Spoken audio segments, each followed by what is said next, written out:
Et salut les ludiques-landais, joueurs d'ici, joueuses d'ailleurs, bienvenue dans notre vidéo, les jeux sont là. Compliqué à passer à faire cette vidéo ce soir parce qu'on a du monde en boutique. Parce qu'il y a beaucoup de choses ce soir à Mont-de-Marsan et du coup entre le concert... il y a concert aux arènes, marché des producteurs, il y a des activités, le soleil est de retour, donc ça se promène, ça se balade, très bien. Très sympa. Et les vacanciers, merci encore de passer. On a quelqu'un de Lille qui est passé. On leur a fait un petit coucou déjà la dernière fois, donc ils sont revenus pour nous dire on est toujours là. Merci pour le petit coucou. Et c'est bien comme ça, tout le long, on a des vidéos, on a pas mal de vacanciers de pays étrangers même. Il y a vraiment du monde. Ouais. Dans les Landes, c'est une belle terre pour les vacances. Un petit tour. Alors, beaucoup de jeux d'ambiance, de jeux pour les plus jeunes. Pour l'été, un petit peu de retard en boutique, je vous le dirai. Des choses vont arriver ce vendredi, des choses vont arriver le mardi. On verra bien tout ça. On va se promener. Je vous présenterai les petits jeux qui sont arrivés la semaine dernière. Enfin, les petits jeux, des beaux gros jeux. Quelques jours d'avant-première. Un jeu qu'on a fait tout en fin de vidéo que tu as présenté. Et qu'on extraira, qu'on fera un qu'on a eu en avant-première sur le festival organisé par l'association Monde Ludique, le festival de jeux de Mont-de-Marsan au mois de février, donc c'était une très grande avant-première. Et on va aussi vous présenter en fin de vidéo un jeu qui sort le 29 août. Exactement, voilà. Donc on fait un petit suivi, après un petit programme, tu as préparé le programme pour août, tu as des... oui, je l'ai mis sur les réseaux sociaux, vous le verrez sur Insta et sur Facebook. Ça c'est important, qui est un peu plus light quand même au mois d'août. Une petite fermeture sur la deuxième semaine, donc c'est important. Deuxième semaine au mois d'août, on est fermé. Et puis on refera un petit bilan en fin de vidéo sur nos petits tournois qu'on a fait, sur ce qui va arriver, voilà, tout à fait. On va se présenter, moi c'est Steph, et on souhaite un très bel anniversaire à Laure. Merci. Ouais, 45 ans. 22 ans, c'est beau. Pardon. Attention. Quoi 22? Ah non, je crois pas. Ça c'est une affaire de vous après. C'est pas 45 non plus, mais je crois pas que ce soit 22. Toi, derrière la caméra, c'est pas ce que l'on dit tous les jeunes hommes qui sont passés en boutique aujourd'hui. Ils m'ont donné moins, donc... voilà, alors accroche-toi. Mais tout pareil, moi il me donne toujours 30 ans. Et derrière la caméra, c'est Cédric et ses vannes inoubliables.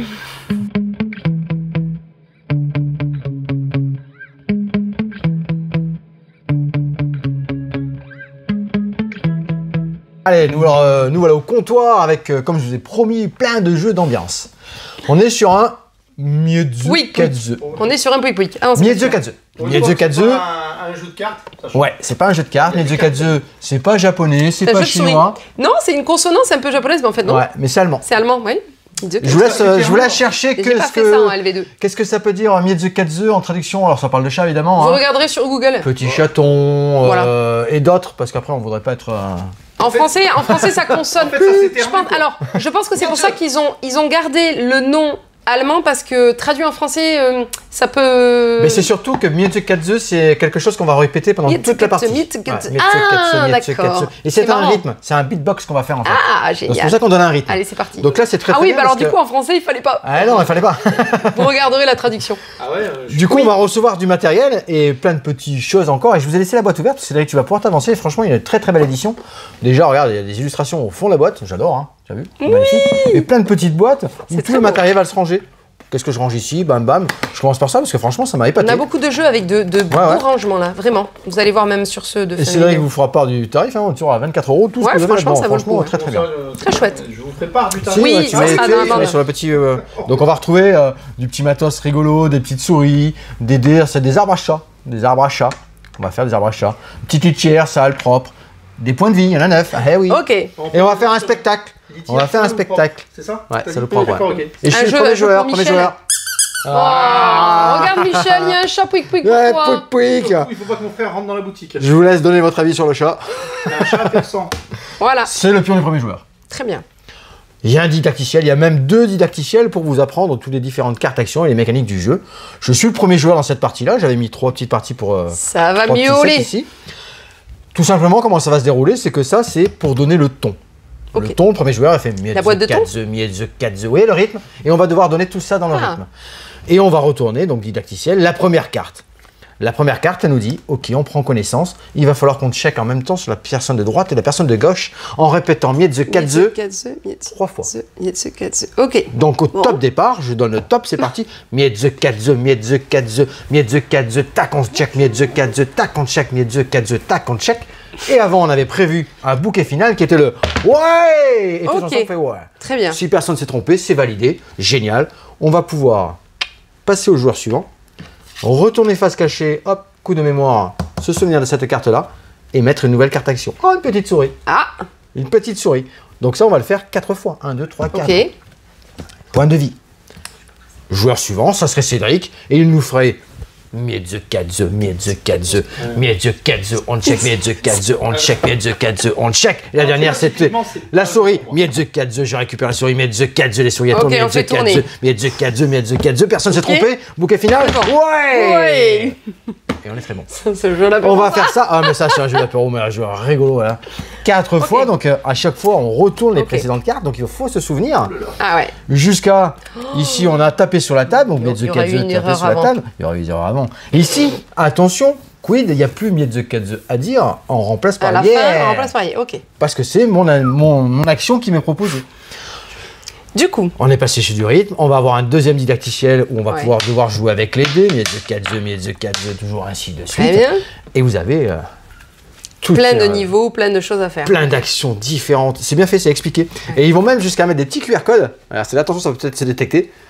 Où on a des explications sur certaines scènes en fait. Ah, alors j'ai pas compris. Alors dites yeah au lieu de ok, ben on a deux personnes derrière une table qui fait Miedzekadze, yeah. Ils nous expliquent comment ça fonctionne. Je trouve ça excellent. J'ai trouvé ça excellent. On a un système de défis aussi. Ils peuvent rajouter ou avoir des au lieu de 4, vous en avoir un petit peu plus à passer. Donc vraiment un jeu d'ambiance. En cas d'erreur.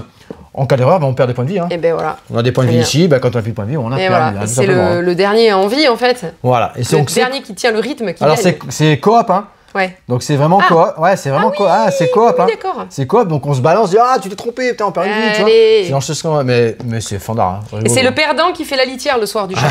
Si vous avez des chats. Miedzekadze, mon petit chaton. Allez, on enchaîne, on passe au comptoir suivant et on reste sur ces petits jeux légers, petits jeux d'ambiance.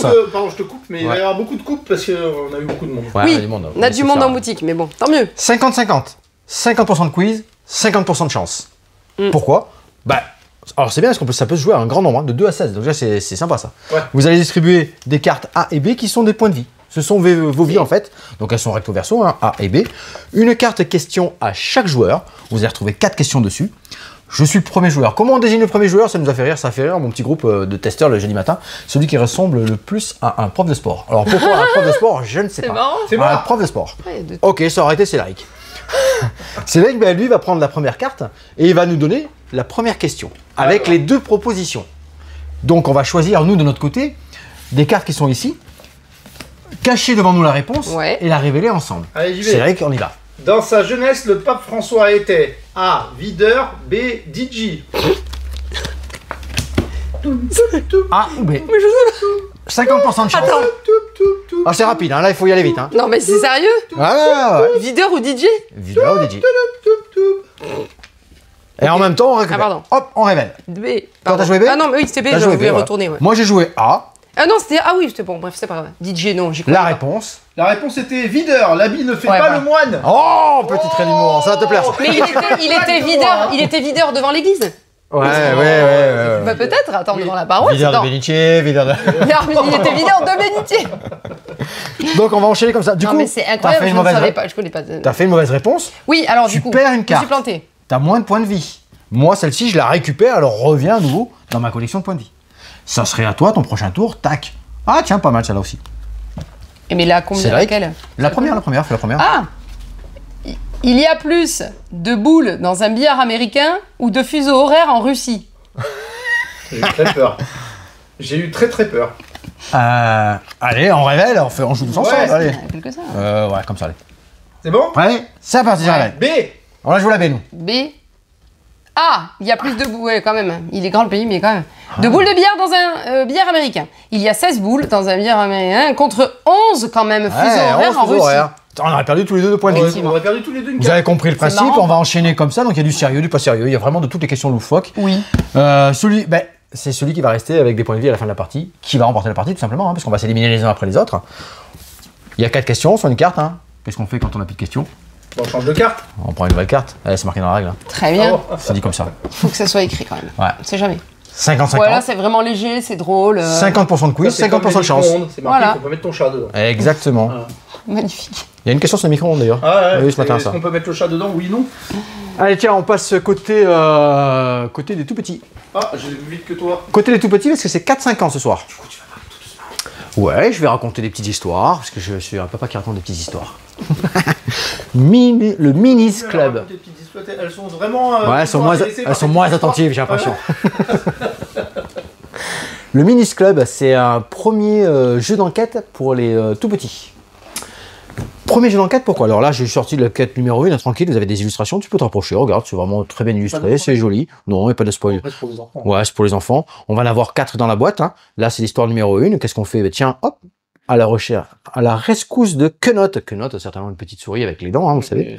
C'est la petite souris des dents. Petite histoire, c'est la petite souris des dents. Petite histoire. Elle vous dit d'aller chercher parmi tous les personnages qui sont disponibles la grenouille Crapouille et le pivert Toc Toc. C'est les 2 personnages qui sont disponibles en début de boutique. En début d'histoire. Une fois que l'histoire a été posée, racontée, vous avez des lieux à visiter. En première action, qu'est-ce que vous pouvez faire? C'est aller visiter un lieu. Très bien, je vais visiter la vieille forêt, tiens. Non, je vais visiter, moi j'ai envie d'aller visiter plutôt le nid de Mélodie Lapi. Je le retourne, petite histoire. D'après vous, quel animal pourrait nous rendre service pour aller visiter Mélodie Lapi? Oh, je pense quand même... Oh, attends, Steph, j'ai pas la carte qui va bien, j'avais préparé. Bon, j'ai pas touché. C'est ma faute, c'est ma faute. Elle est où mon petit personnage? Bon, je vous explique, c'est pas très grave. On se retrouve ici, comme ça. Voilà, ici. Et on va essayer d'avoir l'objet qui va bien et connecter l'objet. Vous voyez? Là, malheureusement, rien ne fonctionne. J'ai pas connecté un objet qui va bien. Donc, du coup, je peux pas aller récupérer un des objets qui me ferait avancer dans l'histoire. C'est pas grave, ça reste ouvert ici. On va passer au joueur suivant, mon tour s'arrête. Je peux aller visiter un autre lieu. Ok, une étoile. C'est lesquels personnages qui connectent là? C'est à partir de 4 ans. Ouais, j'ai pas de personnage qui connecte, moi. Je note. Bravo. Super. La souris Quenotte, elle est quand même dure. Hein. Vous allez avoir, elle est quand même pas facile en affaire. Hein. La souris Quenotte. Ouais, faut pas prendre la souris Quenotte. Vous allez avoir des objets qui vont se connecter. Du coup, les objets qui se connectent vont être utiles. Hop, nouveau matériel. Et vous allez pouvoir aller plus loin dans votre histoire. Vous voyez? Tac.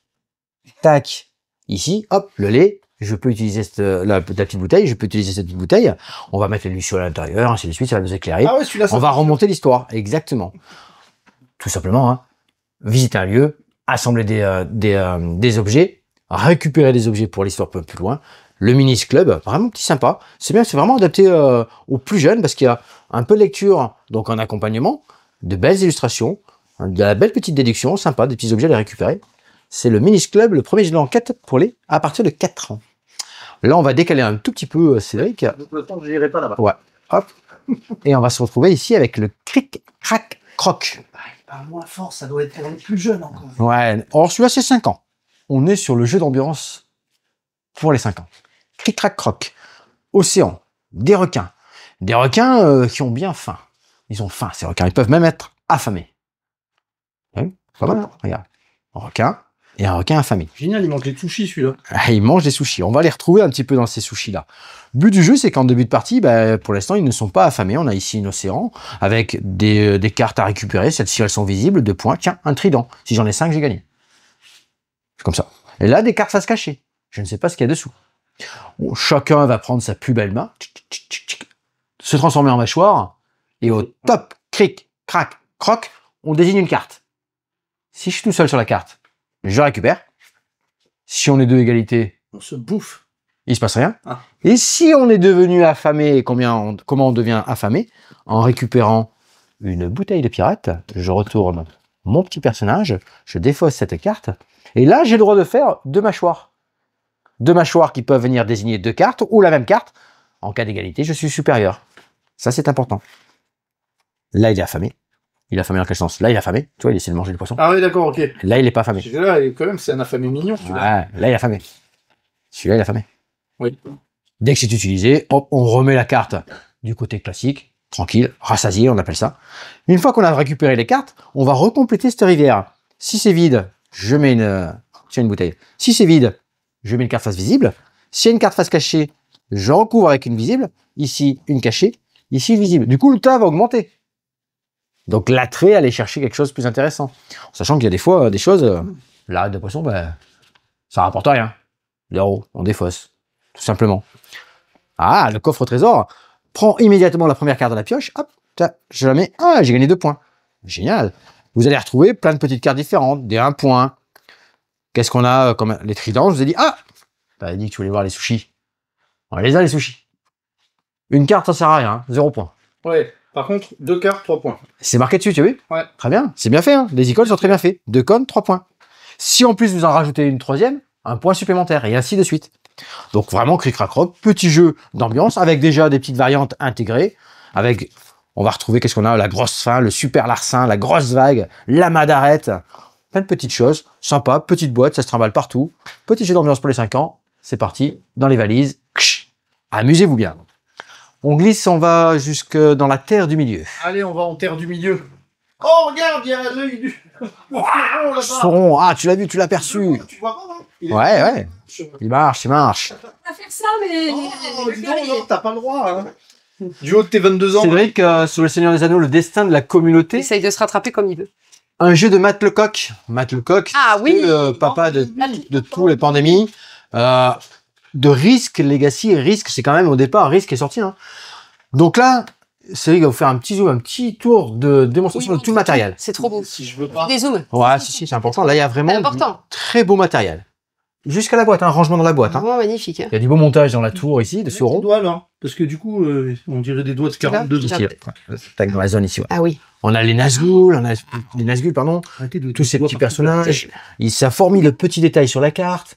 Il y a vraiment, voilà, le montage de la tour ici. C'est une tour AD, hein, vous l'avez bien compris. Génial. On va jeter les dedans. Hein. On est fan du matin, ça là, je vous dis. Il y a du très très beau travail. Ça, c'est le petit goodie offert pour les premières boîtes. Pour les premiers achats. C'est un Gandalf le blanc qui arrive avec son personnage et sa carte. Alors, un peu à Dumbledore. Les dés sont magnifiques. Gravés, ouais, c'est vraiment chouette. Très très beau matériel. On a un système pandémique, donc coopératif. Comment ça va se dérouler? Pandémie, en fait, ou communauté de l'anneau d'ailleurs, hein, c'est exactement pareil. Il y a des personnages qui vont venir et qui vont prendre l'emprise sur la terre du milieu, se développer jusqu'à Sauron, prendre le pouvoir, enlève tout espoir à la communauté de l'anneau d'aller jeter l'anneau. Ah. Et c'est vraiment le thème, en effet, parce qu'on va perdre si ici on réduit notre niveau d'espoir. Et ces espoirs-là, on le perd quand il y a des actions. Les méchants ici, quand ils viennent prendre des refuges sur certaines activités, des actions, vont nous faire perdre du moment des espoirs comme ça. Il y a plein de petites choses qui vont arriver. De base, il y a un tuto. Moi, je l'ai fait en solo. Hein. Solo, il y a une petite mécanique pour jouer en solo. C'est très bien fait aussi. Hein. On prend les personnages, il y a juste une petite variante, mais ça se passe très très bien. Ici, j'ai mis une petite préparation à 2. C'est conseillé pour les premières parties de découverte. Vous vous retrouvez avec Frodon et Sam, Legolas, Merry, Pippin et Éowyn. Yes. Merry Pippin. Ouais. Mary Pippin, on est quand même à 2 droits de Mary Poppins. Hein. Ouais. Mais non, Mary et des Pipin, actions, Pipin. des tests de drac. Ouais, peut-être. Peut-être, je sais pas. Oui, ils ont changé. Alors, Seigneur des Anneaux, petit aparté, ils ont changé les noms, ils ont refait plein de choses. Ah, si vous l'avez lu dans la première édition, c'est plus Bulbon, c'est Hugo Saké. Enfin, il y a plein de noms qui changent, mais l'histoire est essentiellement la même. Ouais. Donc, de très belles aides de jeu, c'est très très bien fait, avec des tests de bataille, des tests de track et les 2 actions. Les actions, parce qu'il y a un jeu avec action. Là, la mise en place, bien sûr, est terminée. Hein. Il y a déjà un beau travail en début de mise en place et c'est très bien indiqué parce que vous allez mettre des alliés qui vont des renforts chez les méchants qui vont arriver en surplus. Chaque personnage choisi a déjà un lieu de départ. Les Nazgûl se retrouvent dans les zones où c'est dessiné au début. L'œil de Sauron est présent. Il est un Riador. Il chauffe la communauté. Il sait que l'anneau est présent là. Et nos porteurs de l'anneau sont aussi présents ici. Oui. On a des objectifs. L'objectif terminal, ça c'est sûr, c'est détruire l'anneau unique. On ne pourra gagner que quand on aura détruit l'anneau unique. Mais avant de détruire l'anneau unique, il faudra réaliser les autres objectifs qui nous sont donnés. Tutoriel, enfin, première partie. On a des petites étoiles qui nous disent prenez cela, c'est plus facile. Enfin, c'est conseillé, pas plus facile. Obtenir la bénédiction des elfes. Donc là, il y a des petits renforts. Votre bâton est brisé, Saruman. Mise en place, ça des renforts, défier Sauron. Et ensuite, détruire l'anneau unique. Vous avez les petites conditions qui sont reprises ici pour les accomplir. Tout est donné là. Après, vous avez les actions. Il y a un lieu où il faut se déplacer pour aller jeter l'anneau. Oui, dans le Mordor, bien sûr. Ah voilà, ça, je ne voyais pas. La montagne du destin est ici. Je voyais l'œil de Sauron. Regardez le Seigneur des Anneaux. Mais je ne voyais pas le Mordor. Le Mordor, c'est tout le but. Hein, alors, avec ces montagnes, là où tous les Nazgûl sont plus nombreux. Ouais, dans la montagne du destin, là, on va grimper, exactement. Les étapes, hein. Étape d'un tour, effectuer 4 actions. C'est bien. Ouais, c'est excellent. Il y a une aide de jeu intégrale. Plateau. Alors ça, c'est top. Là, vous avez le détail des phases. Vous avez le détail des actions ici. Ben oui. On a 2 personnages quand on joue à 2 ou 3 ou 4. 2 personnages, donc on va choisir 4 actions et une action. Une action pour un des personnages et 4 actions pour l'autre que vous pouvez faire. 1 ou 4 ou 4 ou 1 en fait. Il n'y a pas de souci. Oui, ça se joue. Sinon, on peut jouer jusqu'à 5. Jusqu'à 5, exactement. Quand on est 5, on a quel soit le personnage. Les personnages sont ici, il y a de tout, voilà, il n'y a pas de souci. C'est prévu, tout expliqué dans la règle, tout ça, qui est très bien détaillé aussi, très bien fait. Donc, vous avez bien sûr sur ces fiches, tiens, je te laisse regarder nos bons compères Frodon et Sam, ils ont bien sûr des actions spéciales qui leur sont propres. Parmi les actions que vous avez possibles, vous allez pouvoir, dans le classique, voyager. Dans les pandémies, il va falloir voyager parce qu'il va falloir réaliser les objectifs qui sont ici et relier petit à petit le Mordor, la finalité, jeter l'anneau. Pour voyager, vous avez plein de chemins sur cette carte, vous allez pouvoir déplacer. Et si vous avez des alliés avec vous, les amener avec vous ou carrément amener vos partenaires. Ça leur économise un trajet. Mais attention, Frodon, lui, il a une petite particularité, c'est marqué sur sa carte. Quand il se déplace, il faut qu'il dépense, parce que vous avez 4 cartes en main en début de la partie, avec des symboles. Ces symboles-là, vous allez devoir les dépenser. Sauron, s'il se déplace, Frodon, s'il se déplace, toujours avec Sam, il faut qu'il ait une petite carte d'invisibilité. Il faut qu'il la dépense. Sinon, il est porteur de l'anneau et du coup, c'est... Exactement. Sinon, hop, petite action de track, il va devoir faire un lancer de track. C'est-à-dire que Sauron l'aperçoit, s'approche, les Nazgûl se déplacent, on jette des dés, on révèle, et ainsi de suite. S'il a la cape, il est couvert. Ça, c'est bien. C'est marqué, c'est repris sur sa petite carte de travail qui est ici. Je sais pas si vous entendiez Gollum qui faisait des bruits de Gollum juste derrière. Mais c'est toi qui cherches. En plus, les cartes sont vraiment bien détaillées, c'est vraiment bien. C'est très chouette, vraiment. Vous avez des illustrations qui vous obligent à dépenser certaines cartes justement pour pouvoir déplacer qui sont sur le chemin. C'est noté. Ça, c'est important. C'est noté. Communauté, dans Pandémie, ceux qui ont déjà joué à Pandémie, quand vous êtes sur une même carte, une même illustration, vous pouvez, parce que c'est visible, vous échangez les cartes qui correspondent au lieu qui est ici. Parce que le petit icône vous intéresse plus, vous en avez besoin. Vous allez pouvoir récupérer des icônes. Donc du coup, au lieu de dépenser une carte, dépensez ces petites ressources. On aura préalablement gagné. Exactement. Ok. Préparatif, ça va être récupérer des choses. Un ralliement, parce que le but, c'est que les alliés viennent vous aider. Vous avez une réserve qui est ici, sur les zones qui correspondent. Donc ici, différents peuples. Vous allez avoir, du peuple libre, ouais, tout à fait. Vous allez pouvoir sur un lieu dépenser des petits cœurs qui sont sur vos cartes ici pour ravitailler et avoir un ralliement d'un personnage en plus. Parce que bien sûr, il va falloir attaquer à un moment donné. Donc constituer une armée, évidemment. Voilà, arriver sur une zone où vous avez amené des troupes, pam, des dés par rapport au nombre que vous êtes, vous allez jeter un certain nombre de dés, toujours pareil, ça va attaquer, ça va défendre, si vous êtes dans un refuge, il va se passer telle chose, car les refuges, c'est important, c'est ce que les méchants, on va dire les méchants, vont essayer de vous prendre en fait. Donc du coup, vous faire descendre l'espoir, s'ils vous en veulent. À l'inverse, si vous en récupérez, vous allez pouvoir gagner ici, alors ça c'est le niveau de menace, regagner en espoir, regagner les refuges, ça fait partie de certains objectifs. Le refuge, ce sont ces petites cartes qui sont ici. Au niveau de menace, j'imagine que là, c'est difficile. Une fois qu'on a fait nos 4 plus une action, je pioche 2 cartes joueurs, donc je repioche 2 cartes joueurs, on est limité à 7, c'est important. Piocher les cartes ombres, et ça aussi, très très bien fait. Du coup, c'est le tour du joueur de Sauron dans ce jeu-là. Il retourne une première carte, et là, je vous attire, vous avez vu, le dos de la carte, il est différent. Les dos de cartes sont différents. Je retourne la première carte, je me retrouve avec un drapeau qui est en bas, donc du coup, je vais faire l'action du bas. Ah oui. L'action, le drapeau est en haut. L'action du haut ou l'action du bas. Je fais l'action. C'est super bien fait. Alors évidemment, le drapeau, ça fait des renforts pour les méchants dans cette zone-là. Et l'action du bas, c'est assez cruel. Ici, par exemple, rapprocher 2 Nazgûl de Frodon. Il s'est déplacé, bam bam, je mets dans les zones. Il se reproche avec 2 Nazgûl. Ça veut dire que les Nazgûl, armée plus conséquente pour le méchant, plus dur à battre et plus dur à fuir aussi en même temps. Et ça, j'ai trouvé ça très très bien. Hop, deuxième carte, parce que c'est demandé comme ça. Et tu parlais de la menace. Plus la menace va augmenter, ici, 3 cartes, on devra retirer une 3e carte. Et là, du coup, plus de monde sur le plateau, il va falloir gérer tout ça. Alors la communication est complète, il faut communiquer entre nous. Il faut se mettre d'accord sur les actions qu'on va mener, sur quel endroit on va aller. Ouais, mode solo. Mode solo, c'est bien, il est très bien fait. Moi, j'ai fait une première partie en mode solo, c'est très bien fait. Et on va enchaîner comme ça, les tours de jeu, ce système de dés, les petites ressources, pensez à toutes les actions, les petites aides-mémoire, les tests de track, parce que quand on va arriver ici, c'est pas gagné. Ici, quand vous allez arriver ici, il va falloir que Frodon ait récupéré au moins 5 cartes avec l'anneau pour pouvoir s'en débarrasser, on va compter le nombre de personnages qui sont ici, les menaces, le niveau que l'on est, et jusqu'à un maximum de tous les dés qui sont ici, et on va jeter. Et il faut qu'on ait au moins une réussite pour gagner. Ok. On peut échouer ici, on peut échouer au Mordor. Là, les boules, hein. T'as fait toute la partie, t'arrives ici. On peut échouer au mordant. À tout moment, on peut se faire avoir, hein, c'est sûr. Donc là, on a affaire à franchement, Seigneur des Anneaux, le destin de la communauté, à un très beau jeu. Très très beau jeu. Au matériel vraiment très très intéressant. Un beau gameplay. Tous ceux qui ont joué à Pandémie, on a cette base-là, mais on est quand même suffisamment différent pour aller chercher quelque chose de différent. Beaucoup de rejouabilité, hein. Plein de cartes de défis différents, des choses comme ça. Des personnages donc différents. Ici, hein, vous avez vu toutes les cartes qui sont disponibles pour la menace et ainsi de suite. Un très beau plateau. Vraiment, bon gros coup de cœur sur la communauté, franchement. Oui, c'est le même auteur. C'est un Pandemic System. Je pense que c'est, voilà, il montre bien pour expliquer que la mécanique de jeu, c'est le principe de, on fait des déplacements des actions, puis il y a le tour d'un pandémique, c'est la maladie. Ici, c'est voilà, c'est Sauron, avec des événements, des choses qui se placent. Et donc, voilà, c'est un Pandemic System, mais c'est un jeu complètement différent, effectivement. C'est un jeu complètement différent. Très chouette. Tout à fait.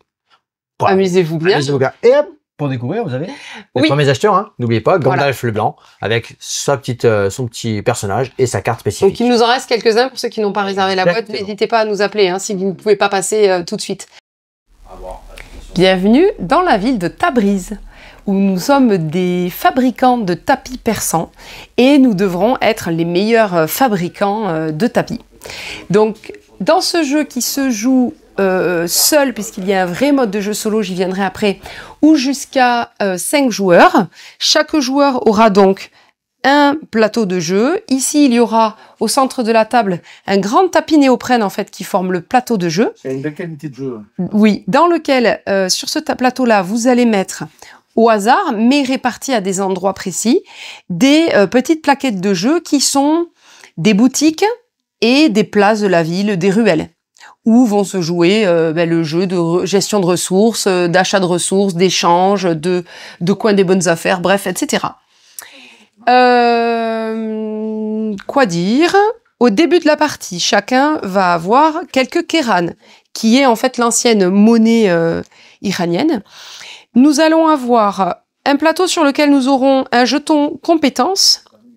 La partie s'arrêtera dès qu'un joueur aura fabriqué son 9e tapis ou dès qu'un joueur aura atteint 14 points de compétence. Vous le voyez en bas du plateau. Le jeu est assez bien expliqué et puis sur chaque plateau de joueurs, vous avez, durant votre tour, vous pouvez faire ça, ça, ça, fin de partie et décompte final, comment ça se passe. Donc, la première phase de ce jeu sera une phase d'atelier, à chaque début de manche. La phase atelier, on va réapprovisionner des boutiques, on va relever nos ouvriers qui auront été posés à différents endroits dans la ville et nous allons gagner les bonus octroyés par les tapis, les commandes qu'on aura déjà réalisées, les fabrications de tapis dans l'atelier. Sauf que un début de partie, lors de la première manche, évidemment, il n'y a pas cette phase atelier. On passe directement à la phase 2 pour la première manche, qui est la phase, je ne sais plus comment il l'appelle, mais où on va déplacer nos ouvriers et faire des actions dans la ville. Donc chaque joueur va déplacer un de ses ouvriers. Au début de la partie, on ne déplace un ouvrier que de 3 cases maximum. Enfin, que de 3 chemins maximum. Donc, vous avez en fait des illustrations d'ouvriers. Et puis, des petits pas qui amènent à différents lieux dans la ville. Donc, ici, ça fait 1 pas, 2 pas, et puis je pourrais faire 3 ou 3 ici, ou m'arrêter à 2, comme je veux. Donc, différents endroits dans la ville. Vous avez des boutiques. Par exemple, dans cette boutique ici, tac, je vais pouvoir acheter de la laine. Il y a différentes ressources disponibles pour pouvoir honorer des commandes et fabriquer des tapis. Vous avez, et tu peux regarder Cédric sur le plateau, le montrer en vidéo. Ah pardon. Il y a la marchandise blanche, c'est de la laine, puis ce sont des pigments verts, pigments végétaux, ils appellent ça. Vous avez ensuite des poils de chameau. Les pigments rouges, je crois qu'ils ont un autre nom, et puis la teinture rouge, voilà, et de la soie, qui est une denrée plus rare, évidemment. Donc, quand mon ouvrier arrive dans une boutique, il peut acheter, alors je sais pas si tu peux le montrer peut-être comme ça. Oui, mais là, il y a les ressources, bon, c'est pas grave. Tu montres juste la boutique. Donc, pour un certain nombre de pièces, un certain nombre de Keiran, on peut accéder à 1, 2 ou 3 ressources, etc. Là, si je paye 4, en fait, je prendrai toutes les ressources du plateau. Dans cette configuration-là, voilà, si jamais je paye 4, je prendrai toutes les ressources disponibles. Si je ne paye que 2, je prendrai 2 ressources et je prends toujours à partir de la droite vers la gauche. Je vide en fait la boutique. J'expliquerai après pourquoi. D'ailleurs, en début de partie, lors de la mise en place, il y a quelques boutiques qui auront déjà des ressources, d'autres non. Et en fait, en bas de la boutique, vous avez donc, pour la mise en place, combien on approvisionne d'éléments. Et à droite de chaque boutique, tu peux remontrer, pardon, à droite de la boutique, en dessous de la petite main, vous avez le nombre de ressources que l'on va mettre sur cette boutique à chaque phase atelier. Hop. J'explique pas tout le détail des points de règle, mais il y a une façon de réapprovisionner, de vider complètement une boutique s'il y a des choses excédentaires que l'on ne peut pas placer, bref. À notre tour, donc, on place nos ouvriers, des boutiques où on peut acheter des ressources, d'autres endroits dans la ville où on va pouvoir faire des échanges. C'est-à-dire qu'ici, par exemple, je vais pouvoir échanger 3 fois si je veux, mais je n'utiliserai qu'une ligne. Par exemple, échanger un poil de chameau contre 2 pigments végétaux si je le veux.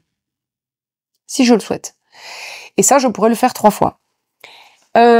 Il y a aussi des ruelles avec des façons de jouer particulières. Donc ici, lors de la mise en place, j'ai jeté un dé gris qui a dit, eh bien, je positionne un pigment rouge sur cette carte. Et en fait, à chaque fois que je vais au Caravansérail, par exemple, chaque fois qu'un dé est jeté sur cette tuile, ajoutez une unité de ce matériau. Ça, c'est déjà lors de la mise en place. Puis, conservez donc le résultat, ou jetez le dé, ou invertissez-le avec un dé de la réserve. Sachant que dans le jeu, vous avez 3 types de dés. Vous avez les dés blancs, gris et noirs, qui vous donnent des différentes ressources dans le jeu. Par exemple, et surtout une répartition différente. Par exemple, le dé blanc, le dé noir d'abord, il vous donne que des ressources de base. De la laine, du poil de chameau, des pigments végétaux. Puis le dé gris, déjà, il vous amène du pigment rouge. Et le dé blanc, seul sur le dé blanc, il me semble bien, oui, on ne peut obtenir de la soie. Donc vous décidez quel dé vous remplacez peut-être. Et ensuite, vous allez donc... Alors attendez que je me relise parce qu'il y en a plusieurs. Vous pouvez dépenser une fois le coût du matériau présent le plus cher pour gagner tous les matériaux présents sur la tuile. Et ça, c'est important. Les différents lieux dans la ville se jouent différemment par rapport à cette notion de on lance des dés, on récupère des matériaux, on gagne en fonction de combien on paye, etc. Oui, surtout là, t'as pas tous les lieux qui ont été mis en place. Il y en a là, il y a un autre lieu qui est différent. Là, on jette un dé de la réserve, on achète soit les matériaux obtenus, soit je jette un autre dé, je cumule des dés. Sauf qu'il faut savoir s'arrêter à temps parce que si on jette un dé et que finalement le tout cumulé, je ne peux plus le payer, ben c'est trop tard. Enfin, vraiment, c'est un peu différent. C'est un peu comme si on pariait sur ce qu'on va pouvoir récupérer comme ressources, etc. Là, c'est un peu le coin des bonnes affaires, on va dire. C'est les bonnes affaires de Farideh. Farideh, je sais pas comment ça se prononce. On va lancer des dés et puis là, toutes les ressources valent peu en argent, mais eh bien, toutes les ressources ne sont pas disponibles. Il va falloir changer des dés par d'autres, etc. Mais là, ça coûte pas cher. Par contre, vous remarquez que c'est un lieu assez éloigné du centre de la ville. Hop, hop. Et je ne me rappelle plus évidemment du nom du lieu. Cédric. La Médina au milieu. Non, c'est pas la Médina. Ah bon, c'est le Meydan. Le Meydan qui est la place centrale de la ville, effectivement. Hier, j'ai appelé ça la Médina toute la soirée. Oui, mais non. Là, c'est le Meydan. Donc, le Meydan, par exemple, vos ouvriers sont à l'autre bout de la ville. Ils peuvent revenir à votre tour si vous voulez, lors d'une prochaine phase. Ils peuvent revenir au Meydan sans regarder combien de pas ça fait. Ça, le retour au Meydan, on a toujours le droit de le faire. Le retour au Meydan, j'y viens du coup, ça nous permet de piocher 4 cartes commandes de tapis, d'en choisir une et de jeter les autres. Ou alors, on peut choisir l'option piocher une carte commande et gagner 4 Keiran pour pouvoir se refaire un peu, financièrement. Voilà, exactement. Chaque fois que l'on déplace un ouvrier pour faire une action, on couche l'ouvrier pour dire, celui-là, je l'ai fait. Donc, prochain joueur, 1, 2, hop, il fait une action là, il se couche. Puis, ça revient à mon tour, je joue ici, clac, etc.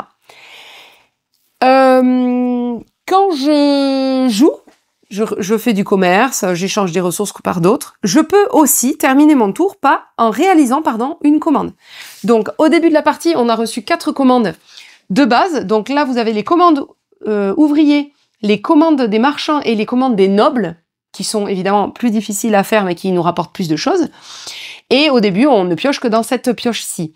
Donc, j'ai pioché 4, j'en ai choisi 2, j'en ai jeté 2. Je peux, par exemple, si j'ai les ressources nécessaires, valider une commande. Par exemple, en validant cette commande, attends, avant de la montrer, je paye 2 ressources blanches, 2 ressources vertes, et ça me donne 6 kéranes, et je gagne un point de compétence. Donc, je vais avancer ici mon jeton.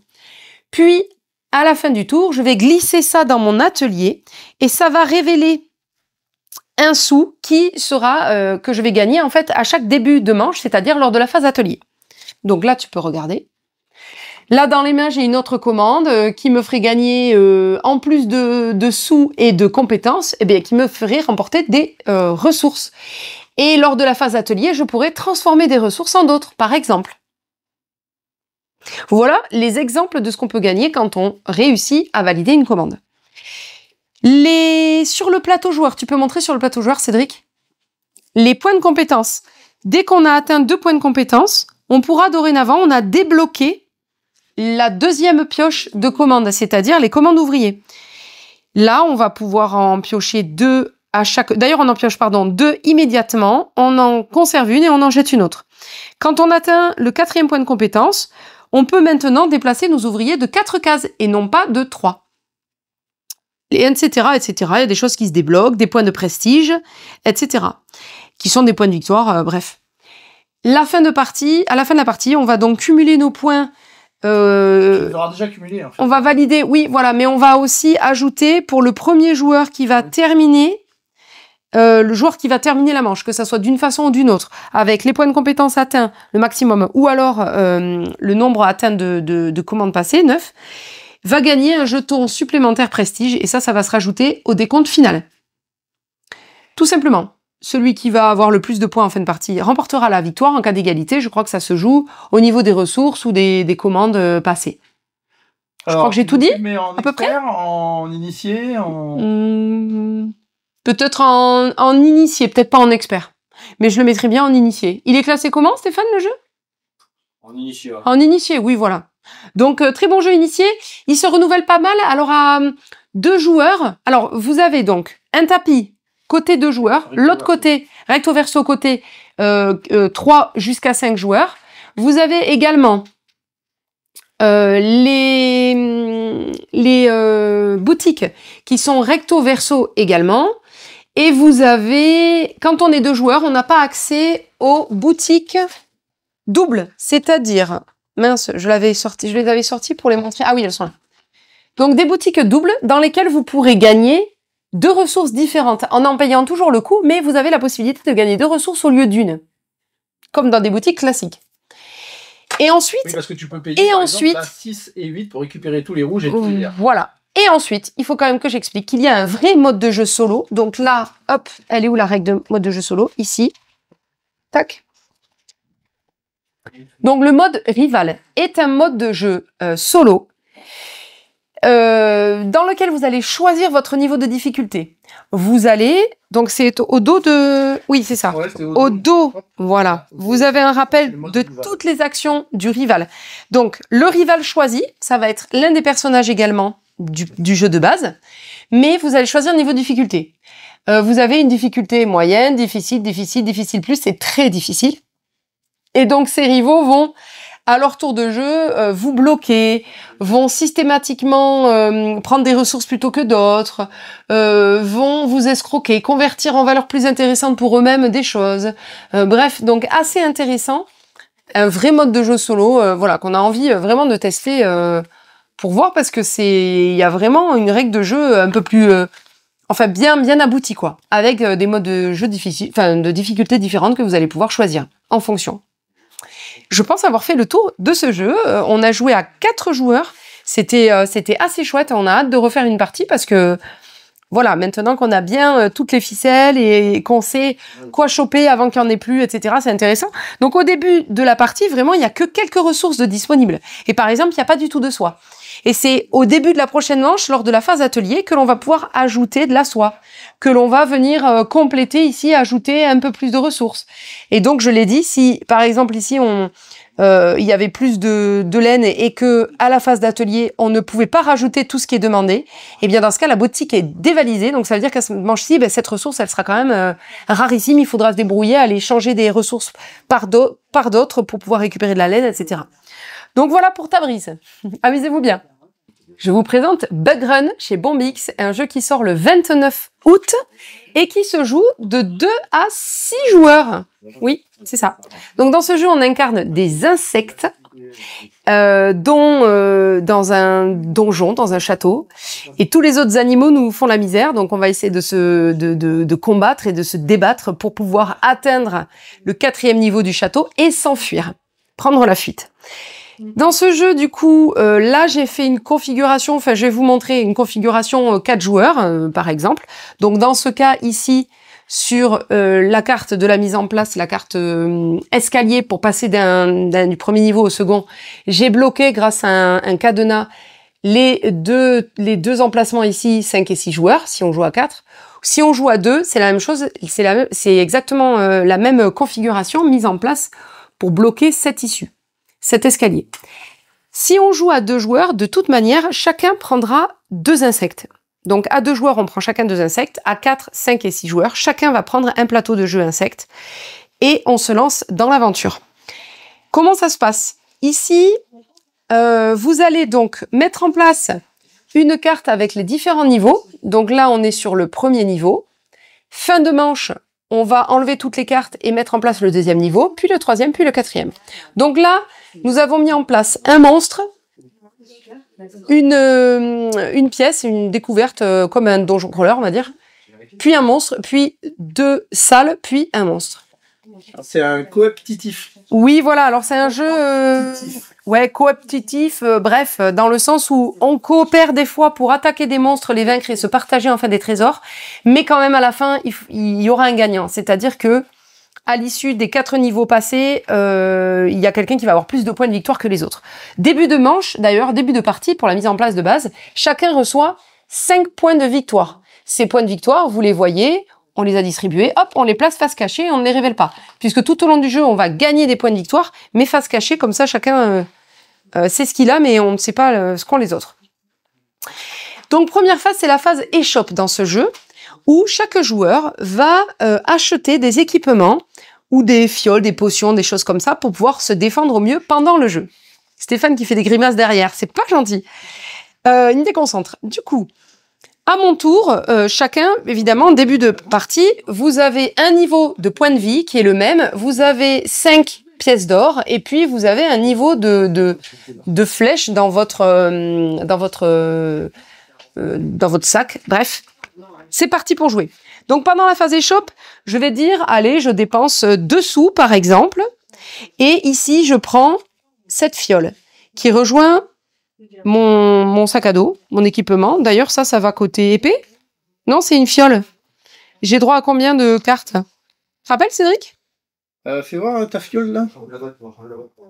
Voilà ma fiole. C'est un truc un peu spécifique, ça, il faut le lire dans la règle. Évidemment, bref. Ça va rejoindre votre équipement. Mais évidemment, vous êtes limité à un moment donné.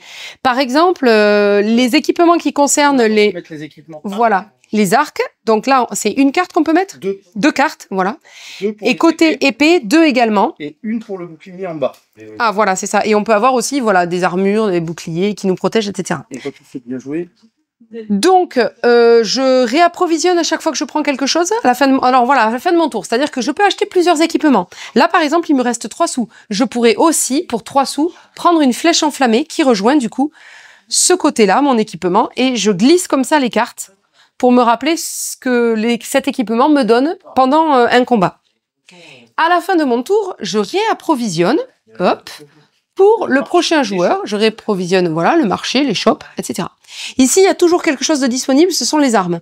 Donc, par exemple, pour 3 sous, je peux soit récupérer 3 points de vie, si j'ai perdu des points de vie, je peux réapprovisionner 2 flèches ici, ou je peux acheter un équipement. Un équipement côté flèche ou côté épée. Ça, c'est moi qui décide. Donc, par exemple, j'ai 3 sous, j'achète, tac, côté épée. Bon, là, j'ai déjà acheté beaucoup de choses, hein, j'aurais pas pu faire autant, mais bon, vous avez compris. Le principe. Je crois que la fiole, en fait, c'est du one shot.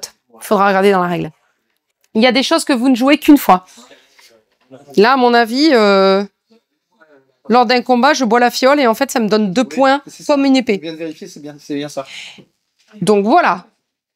Avant la deuxième phase, je vais quand même remercier Bombix pour l'envoi de ce jeu. On est ravis de l'avoir testé. On l'avait testé même encore plus en avant-première avec notre animateur qui était venu expliquer un petit peu ce jeu-là. Mais merci à Bombix de nous l'avoir envoyé en avant-première. Deuxième phase de jeu. Chacun notre tour, nous allons déplacer notre personnage et avancer donc de la gauche vers la droite pour se positionner sur une des cartes. Attention, il faut savoir que si par exemple, ça ne m'intéresse pas, je me positionne ici, je ne pourrai jamais revenir en arrière. Donc, les déplacements se font toujours en avant. Donc, à mon tour, c'est soit je déplace un personnage, soit je fais une action sur la case sur laquelle est ce personnage. Donc, évidemment, début de manche, hein, première fois qu'on va jouer, on va se déplacer. Alors là, Cédric, est-ce que tu peux prendre des cartes au fur et à mesure? Oui. Tu peux expliquer, on t'entend, oui, quand tu parles? Donc là, par exemple, je peux me poser sur l'une ou l'autre des cases. Et prochaine fois, si je veux, j'essaierai de battre ce monstre pour gagner les points. Donc là, il y a entre les points. Voilà. Ça, c'est ses points de vie. Donc vous avez le niveau de vie du monstre. Donc je pourrais abattre si j'ai fait suffisamment de dégâts. Ensuite, il y a un bouclier, tu m'as dit? Oui, il y a un bouclier avec écrit 1. Ça veut dire que si je fais une attaque et que je l'atteins de 3 attaques, en fait, je casse son bouclier, mais du coup, ça lui enlève un point de dégâts. Exactement. Alors, il y a 2 emplacements. C'est-à-dire il évite un point de dégâts. Oui, exactement. Donc, on peut s'entraîner. Si on est 2, il y en a un qui va, par exemple, frapper le monstre et lui mettre... Il y a combien de points de vie, lui 4. Voilà, donc par exemple, je lui ai mis 3 points de dégâts. Du coup, 2 parce qu'il a un bouclier. Puis le joueur qui s'est mis sur l'autre case à son tour de jeu, lui va l'achever par exemple. Et dans ce cas, une fois que le monstre est vaincu, on se répartit les trésors. Donc là, c'est le premier qui s'était placé ou celui qui l'a vaincu qui commence?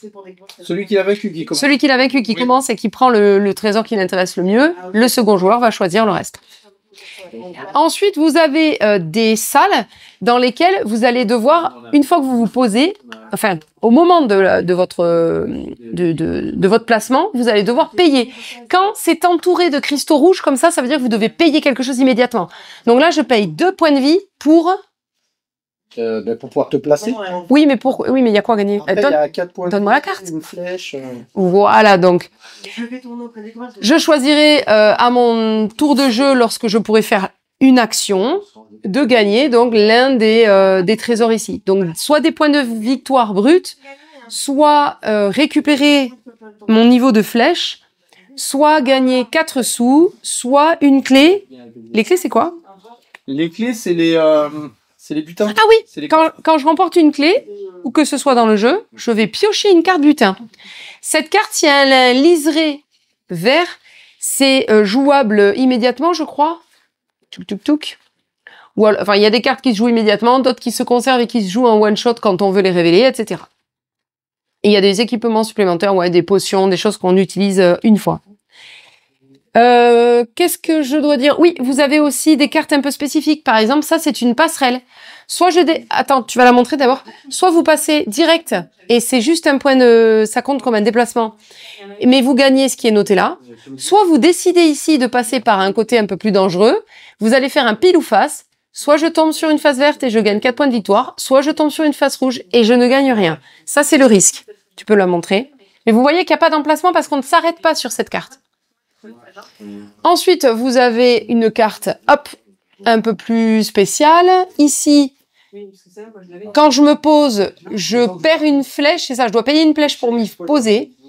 Et ensuite, je vais donc, comme action au tour d'après, je vais lancer un dé. En fonction du résultat du dé, je vais gagner... Tu payes une flèche pour à chaque fois que tu veux lancer un dé. Ah ben voilà. Donc, je vais payer une flèche, lancer le dé. Et en fonction du résultat, je gagnerai... soit des sous, soit récupérer des points de vie, soit gagner une flèche enflammée, bref. Donc on va avancer comme ça. Dès qu'un joueur va se positionner sur la dernière carte, la carte escalier. T'as parlé de la riposte? Ah non, j'ai pas parlé de la riposte. Quand vous combattez un monstre, vous allez lancer, déjà j'ai pas expliqué, vous allez lancer 2 dés. Vos dés, donc on a chacun 2 dés de couleur. On va lancer nos dés. Ça, ce sont des points de dégâts. On les voit bien même, hein. Il y a 2 points de dégâts disponibles aussi sur chaque dé. Si vous faites, ça c'est rien. Et si vous faites les os, c'est que le monstre riposte. Donc en fait, vous allez perdre un point de vie par os sur votre dé. Et si le monstre a en plus le symbole riposte, vous allez perdre un point supplémentaire. Ah, tu veux le montrer? Voilà. Vous allez ajouter à vos points de dégâts, bien sûr, les points de dégâts octroyés par vos armes. Donc si c'est vous qui choisissez le mode de combat, vous allez choisir si vous utilisez l'épée ou l'arc. Mais par contre, il y a des monstres qui ne se combattent qu'à l'épée. Par exemple, celui-ci. Vous pouvez combattre qu'avec vos équipements épée. C'est imposé aux combattants. Alors, le riposte, il n'y en a pas quand tu te combats à l'arc. Oui, la riposte, c'est vraiment au combat au corps à corps, donc à l'épée. Exactement. Donc, j'y reviens. On va progresser sur ces pistes. Mince, où sont les autres bonhommes? Ah oui, là. Tac, donc lui il s'est positionné là, lui il a aidé, lui il avance, tour d'après, hop, lui il avance là, etc. Tac, tac, tac, ok. Par exemple, le joueur bleu va se positionner sur la dernière carte, la carte escalier, et donc il va choisir où il se place. Par exemple, ici, c'est pour gagner une carte butin, ici c'est pour gagner des points de victoire. Cédric, tu peux montrer la carte? Hop. Voilà. Et les joueurs qui sont présents sur cette carte, tant que tous les combattants ne sont pas arrivés sur cette carte, à chaque début de manche, les combattants sur cette carte escalier vont gagner un point de victoire. Donc voilà comment on va ne pas traîner sur une carte en fait. Parce que les autres gagnent des points tant qu'on est là. Il y a des cartes qui font gagner des flèches, d'autres des sous. Donc évidemment, on va pas trop traîner dans le jeu. Et quand quelqu'un a commencé à se positionner sur la dernière carte, les autres vont se dépêcher à y aller. Il y a des cartes qui déclenchent une bagarre aussi à la fin. Oui. Si sur la carte, il y a un symbole point levé, ou point, bref, point. Il va y avoir une bagarre entre joueurs. Et dans ce cas, on va former 2 équipes qui vont lancer leurs dés. Ceux qui obtiennent le plus de dégâts vont gagner, en fait, vont se répartir le butin qui est marqué à côté du combat. Donc, par exemple, souvent, c'est des points de vie. Il y a une bagarre et il y a 6 points de vie à gagner. L'équipe qui va gagner ces points de vie vont se les répartir équitablement. Les équipes, elles seront formées les 2 du haut contre les 2 du bas. Oui, en fonction de là où vous êtes placé sur la carte. Exactement. On va jouer comme ça, du coup, 4 manches. Alors, une fois qu'on est arrivé tous les 4 au bout de l'escalier. Tous les 4 au bout, oui, on va vider les chopes, remettre pour la manche suivante de nouveaux objets à gagner. On va tous se replacer hop, sur l'entrée du donjon, ou du château, je sais plus comment on appelait. C'est ça? On fait le 2e niveau, du coup, t'enlèves tout ça, là. Voilà, on peut aussi vendre des équipements, je l'ai pas dit. Lors de la phase échoppe, s'il y a un équipement qui nous est plus utile, qu'on veut échanger parce qu'il y a des choses plus intéressantes à gagner, on peut vendre des équipements et racheter des équipements. Ça, je l'ai pas dit. Et c'est tout, j'ai rien oublié. Et on switch la première carte escalier. Ça, c'est juste pour dire on a joué notre personnage aussi, ou quand on doit lancer pour faire phase rouge ou phase blanche. Évidemment, ça n'est pas atterri sur la table, c'est pas grave. Et on switch la première carte escalier pour la mettre au niveau de 0 à 3, là, à droite. Oui, voilà. Donc ici, on va tout vider. On va faire une mise en place en fonction du nouveau niveau. Et ici, on va donc retourner cette carte qui a été utilisée, la carte escalier, pour monter au niveau supérieur. Lors de la phase 2, c'est la 2e carte que l'on va mettre à côté. Hop, on va faire correspondre les points de victoire ici. Lors de la 3e et lors de la 4e. Donc une fois qu'on aura terminé le jeu, lors de la fin de la 4e phase, il va y avoir une dernière phase pour tenter de s'enfuir. Donc chaque combattant à tour de rôle vont devoir emprunter un chemin. Là, tu vas peut-être pouvoir montrer, avancer peut-être la caméra. Alors attends, parce qu'il faut que je la... Et les joueurs vont tenter de s'enfuir et essayer de monter au maximum ici pour gagner le maximum de points de victoire en payant le coup. Donc par exemple, je décide d'abord quel chemin j'emprunte. Là, je tente de lancer la pièce. Si je tombe face verte, je peux atteindre ici 3 points de victoire. Si je décide de flamber dessous, hop, j'atteins ici. Puis je décide, si si j'ai 3 flèches à dépenser, je peux atteindre ici 5 points de victoire, etc. Donc, il va y avoir différents niveaux que l'on va réussir à atteindre et des points de victoire à ajouter à nos points de victoire que l'on aura cumulés tout au long de la partie. Celui qui aura le plus de points sera déclaré vainqueur de Bug Run. Voilà pour Bug Run. On s'est régalé, nous, à 2 joueurs. On joue 2 personnages. Je pense qu'à 4 joueurs, c'est quand même mieux. Et à 6, à mon avis, gros bazar, parce que là, on bataille à choper les meilleurs trucs. On va... à mon avis, l'interaction est plus intéressante à plus nombreux qu'à 2, effectivement. C'était vraiment sympa. Ouais, c'était sympa, mais on joue 2 personnages. Moi, je préfère toujours quand il y a un vrai mode de jeu, 2 joueurs, ou etc. Mais là, 4, 5, 6... pour battre les monstres et puis oui, c'est sympa. Il y a ce petit côté Munchkin qui nous rappelle un petit peu ça, moi j'ai trouvé. Très chouette, donc voilà, amusez-vous bien et merci Bombix. Allez, on se retrouve à la caisse, cette fois-ci au comptoir des caisses, toujours avec nos petits jeux qu'on a en surplus et ce qui va arriver aujourd'hui, jour de la vidéo, ou au début de semaine prochaine. Petite minute JDR, jeu de rôle. Le livre essentiel, alors très belle boîte d'initiation Horreur Arkham.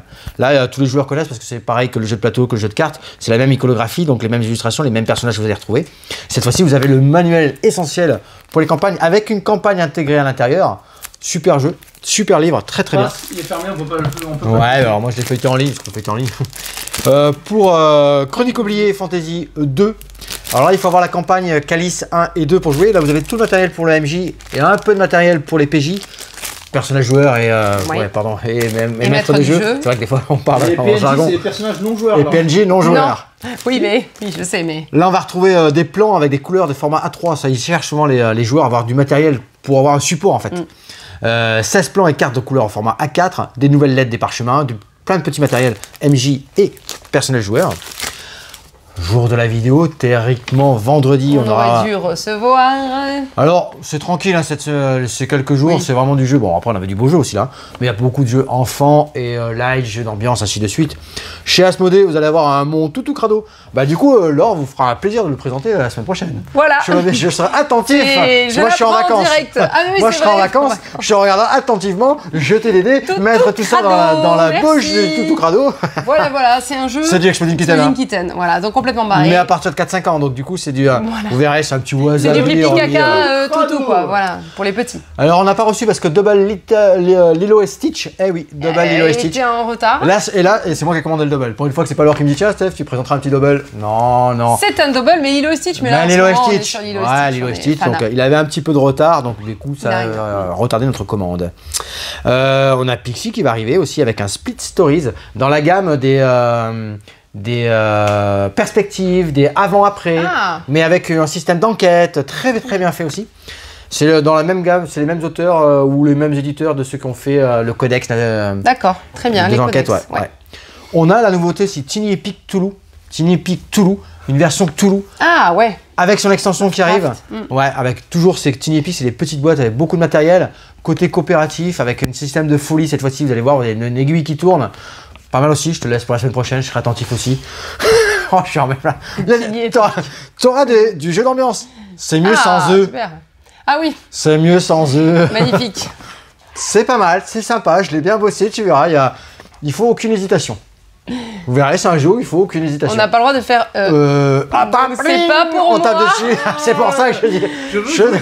Contrat dans la vidéo, combien de j'ai fait ou... Mais je crois que c'est ce qu'on m'a demandé dans la semaine. Combien j'ai réussi à ne pas en faire. Il y a un client qui est passé dans la semaine qui cherchait justement ce jeu-là, c'est pas sur les réseaux, un mot avec complètement, qui avait rien à voir de mots, et qu'on devait faire deviner à notre équipe. Et c'est ça qu'il cherchait. Sans dire oui, c'était ça. Et sans hésiter, et c'était celui-là. C'est quand je l'ai vu, j'ai dit, ah mince, j'ai pas proposé.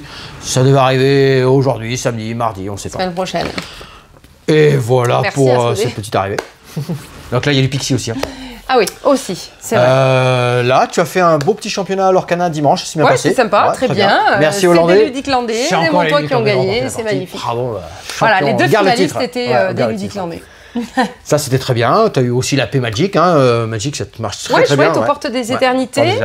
On reçoit à nouveau, semaine prochaine, normalement, des boosters de jeux. Voilà, là, on n'en avait plus. Exactement. Donc on va en recevoir la semaine prochaine. L'initiation l'Orcana du 2 août est complet parce qu'on a la salle de jeu complète en fait. Oui.